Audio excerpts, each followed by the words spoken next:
संसद विघटन गर्नु स्वाभाविक हुन्थ्यो, मानिन्थ्यो। तर आफ्नै दलभित्र सहमति नहुँदा संसद विघटन गर्ने अनि त्यसपछि लोकतन्त्र रक्षाको लागि, समृद्धि अभियानको लागि भन्दा जनताले पत्याएनन् नि त नेताजी। यो दुःखद कुरा हो। तपाईँले भन्नुभएको प्रश्न सही प्रश्न हो। अब नागरिकसँग भोट माग्न के मुख लिएर जाने? यही मुख लिएर जान त अलि लाज लाग्छ होला तपाईँहरूलाई पनि। अलिकति अप्ठ्यारो। अबको चुनावमा तपाईँहरू एमाले माओवादी भएर जानुहुन्छ कि नेकपा भएर जानुहुन्छ त?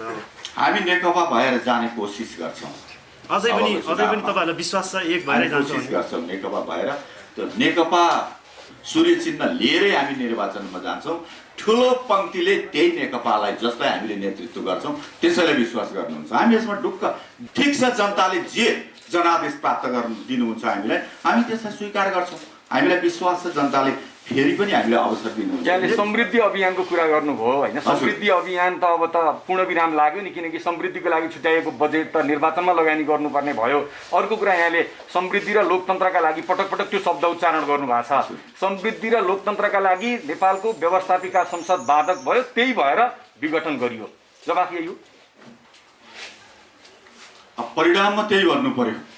सम्मानीय प्रधानमन्त्रीज्यूले हिजो गर्नुभएको प्रतिनिधि सभाको विघटन र मध्यावधि निर्वाचनको नीति घोषणाको सिफारिसको सन्दर्भमा लिएर ठुलो नयाँ एउटा माहौल सिर्जना भइरहेको, प्रतिनिधि सभा संसद विघटनको निम्ति बाध्य भएको अवस्था हामीले देखिरहेका थियौँ। अहिले सम्मानीय प्रधानमन्त्री केपी शर्मा ओलीले पनि बाध्यतावश यो दुःखद खालको कारबाहीलाई अगाडि बढाउनु पर्यो।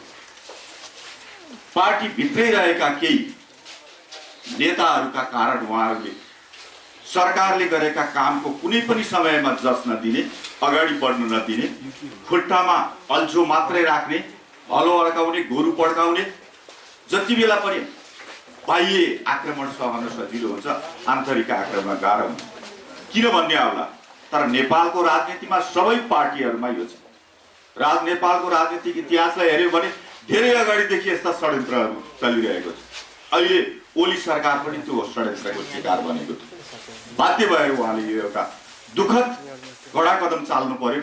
वास्तवमा यो राष्ट्रलाई जोगाउनको लागि, लोकतन्त्रलाई जोगाउनको लागि, सार्वभौम सत्ताको रक्षा गर्नको लागि, विदेशीहरूको सामु नझुक्ने, हाम्रो शिरलाई ठाडो उठाउनको लागि, समृद्धिको अभियानलाई अगाडि बढाउनको लागि यो दुःखद कदमलाई अगाडि चाल्नु बाध्य हुने पर्यो उहाँले।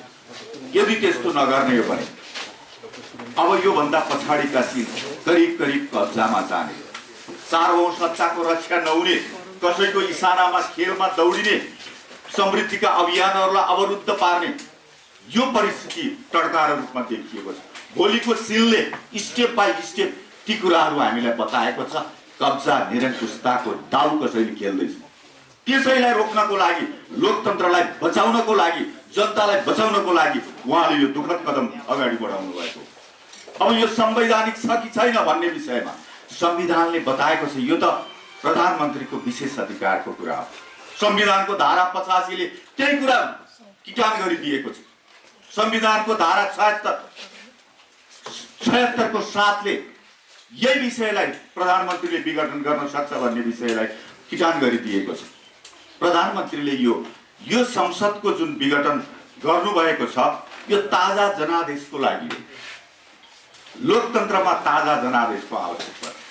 यदि धमिलो आयो, प्रश्नहरू कतैबाट उठ्यो भने जनताको बीचमा जाने कुरा त लोकतान्त्रिक प्रक्रिया हो। यो संविधानले दिएको संवैधानिक प्रक्रिया हो। संसारमा चलिआएको, जता पनि जुनसुकै लोकतान्त्रिक समाजमा चलिआएको प्रक्रिया हो। त्यही प्रक्रियालाई ताजा जनादेशको सुन्नै नसकिने, भन्नै नसकिने, राजनैतिक शब्दकोश भित्र एउटा नैतिकवान मान्छेको शब्दकोश भित्र व्यक्त गर्न नसकिने खालका शब्दहरू पनि मैले यहाँ सुने प्रधानमन्त्रीज्यूलाई भने।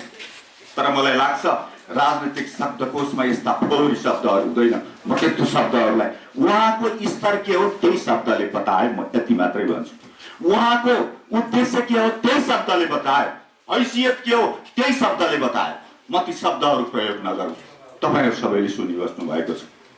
तर हामी ढुक्कसँग यति कुरा भन्न सक्छौँ, राष्ट्रलाई जोगाउनको लागि यो एउटा दुःखद कदमलाई अगाडि सार्नु पर्यो। लोकतन्त्रका लागि अगाडि सार्नु पर्यो। ताजा जनादेश प्रश्न उठ्यो, साहसी मानिसले आफ्नो नैतिकताको लागि उठेका प्रश्नहरूको जवाफ दिनुपर्छ ताजा जनादेशबाट। त्यसैको लागि यो अगाडि बढेको विषयहरू मिडिया ल्याउन अधिकार चाहिँ के बोले सरकारले दिएको कि अब यो हामीले आफूले चाहे जस्तै गरेर सामाजिक प्रक्रिया अगाडि बढ्दैन, बिचमा अवरोध आउँछ। हामीले चाहँदै नचाहेको डिजास्टर आउँछ नि, चाहँदै नचाहेको कोरोना आउँछ नि। हाम्रो गन्तव्यलाई हाम्रो उद्देश्यलाई केही बिचमा अल्मल्याउँछ, तर हामी सकेसम्म त्यो उद्देश्यलाई जनताको बिचमा स्पष्ट पार्छौँ। फेरि पनि हामी सुधारको बाटोबाट, फेरि पनि हामी जनताको हितको बाटोबाट हामी अगाडि जान्छौँ। जनतामा मिल्छौँ, हाम्रा कार्यकर्ता छन्, नेताहरू छन्, एकदम स्थापित लामो समय अगाडिदेखिको पार्टी छ। जनतामा जनताको विश्वास प्राप्त गरेको नेता कार्यकर्ताहरूको ठुलो पङ्क्ति छ। त्यो पङ्क्तिले जनतालाई विश्वास गर्छ, जनताको पक्षमा काम गर्दा हुन्छ भन्ने मलाई लाग्छ। यसरी दाबी गर्दै गर्दा नागरिकता हाँसिरहेका छन्, जबकि प्रतिपक्षले सरकार ढाल्न खोजेको भए संसद विघटन गर्नु स्वाभाविक हुन्थ्यो, मानिन्थ्यो। तर आफ्नै दलभित्र सहमति नहुँदा संसद विघटन गर्ने अनि त्यसपछि लोकतन्त्र रक्षाको लागि, समृद्धि अभियानको लागि भन्दा जनताले पत्याएनन् नि त नेताज्यू। यो दुःखद कुरा हो। तपाईँले भन्नुभएको प्रश्न सही प्रश्न हो, म यसमा विमति राख्दिनँ। मैले भनिहालेँ, आन्तरिक षड्यन्त्रका कारण यो एउटा समस्याहरू आएको हो। यो हामीले यसलाई स्वीकार गर्छौँ, एकदमै ठुलो। बाहिरी त्यति ठुलो आक्रमण होइन, बाहिरकोले त चाहने स्वाभाविकै हो नि, तर आन्तरिक रूपकै खिच्चातानीहरू, आन्तरिक रूपको एकदम गर्नै नहुने खालको तल्लो दर्जाको षड्यन्त्रको कारणले यो परिस्थिति आएको हो। हामी जनताको बिचमा जान्छौँ, बढी मेहनत गर्नुपर्छ। ठिक छ, जनताले जे जनादेश प्राप्त गर्नु दिनुहुन्छ हामीलाई, हामी त्यसलाई स्वीकार गर्छौँ। हामीलाई विश्वास छ जनताले फेरि पनि हामीलाई अवसर दिनुहुन्छ। यहाँले समृद्धि अभियानको कुरा गर्नुभयो होइन, समृद्धि अभियान त अब त पूर्णविराम लाग्यो नि, किनकि समृद्धिको लागि छुट्याएको बजेट त निर्वाचनमा लगानी गर्नुपर्ने भयो।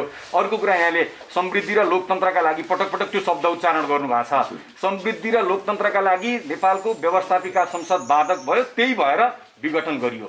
जवाफ यही हो। परिणाममा त्यही भन्नु पर्यो। त्यो भित्रको केही चलखेल बाधक भयो नि, गलत खालको क्रियाकलाप बाधक हुन पुग्यो, त्यस्तो हो। अब तपाईहरु समृद्धिको अभियान चाहिँ रोकिँदैन, किनभने सरकारले गर्ने जे जति कामहरू छ नि अहिले अगाडि बढाइरहेको सरकारले गरिरहेको ती कामहरू त कुनै कामहरू पनि रोकिँदैन, बजेट कार्यक्रमहरू रोकिँदैन, तिनीहरू सुचारू रूपमा अगाडि जान्छ। चुनावको लागि केही छुट्याउनु पर्ने हुन सक्छ, त्यसको अर्को व्यवस्था गरेर जानुपर्छ।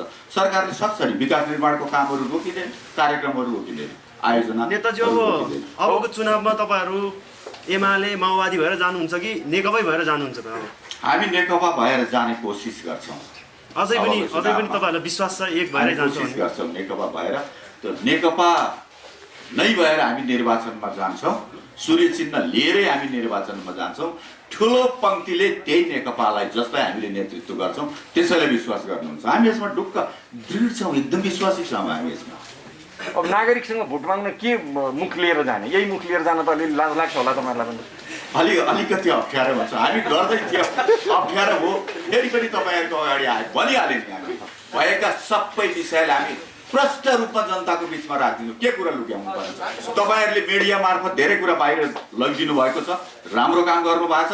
हामी हो भनेर जान्छौँ। अब हामी सुधारको, हिजो हामी झुक्क्यौँ, छक्क्यौँ, फस्यौँ, अब हामी फस्दैनौँ। हामीलाई कसैले पनि षड्यन्त्रबाट हामीलाई भुलाउन सक्दैन। हामी भन्छौँ तपाईँहरूको लागि, जनताको निम्ति, जनताको नेपाली नागरिकलाई चाहिँ सधैँभरि प्रयोगशाला बनाइराख्ने होइन नेताजी? नेपाली नागरिकलाई चाहिँ प्रयोगशाला बनाउने सधैँ प्रयोगशाला होइन, अब काम गर्दै जाने हो। हस्, थ्याङ्क यू।